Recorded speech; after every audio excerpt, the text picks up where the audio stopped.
Hello everyone, আমি সুদীপা। গত 16 জুলাই 2026 ছিল রথযাত্রা, আমরা সবাই জানি।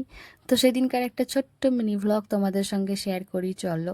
দেখতেই পেলে প্রথমে শুরু হলো আমাকে আর আমার ভাইজিকে দিয়ে। তারপরে এই তো আমার বাড়ির ভগবানের একটু দর্শন করিয়ে দিচ্ছিলাম তোমাদেরকে। জগন্নাথ দেব আছেন এখানে। আমাদের ভগবান থাকার জায়গাটা বিশাল বড় নয়, তবে হ্যাঁ, সবাইকেই রেখেছি।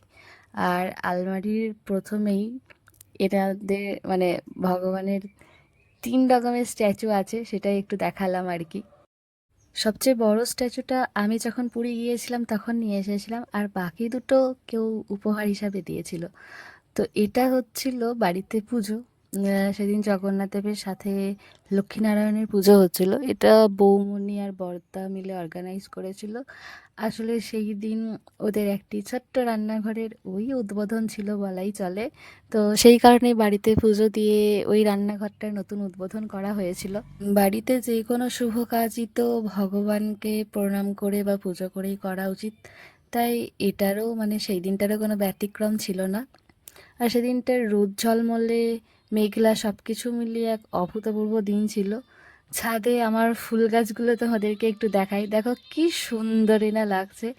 এত সুন্দর ফুল ফুটেছে। এইদিকে দেখো নীলাকাশ আর এইদিকে দেখো মেঘলা, কি অদ্ভুত কম্বিনেশন, কিছু বলার নেই।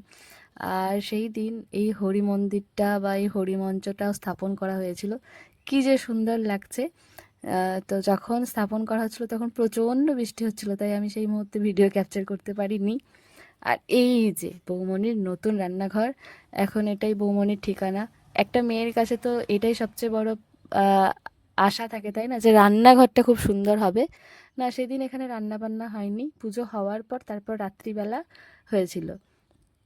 আর দিনের বেলায় সবাই আমরা একসাথে খাওয়া দাওয়া করেছিলাম। মানে নিমন্ত্রণ ছিল বলা যেতে পারে বৌমনির নতুন রান্নাঘর উদ্বোধন উপলক্ষে।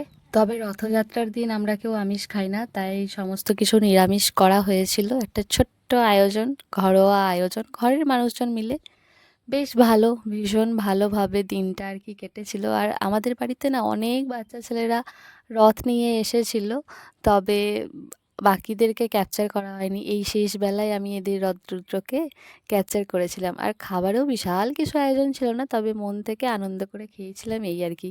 আর বিকেলবেলায় চারপাশটা দেখো কি অদ্ভুত সুন্দর লাগছে, তাই না? আগুন রাঙা মেঘ। তো এই ছিল সেদিনকার ছোট্ট একটা মিনি ভ্লগ। ভাবলাম সব কিছুই তো স্মৃতি আকারে রাখি, তো এটা কেন নয়, সেই জন্যই রেখে দিলাম। চলো টাটা, রাধে রাধে।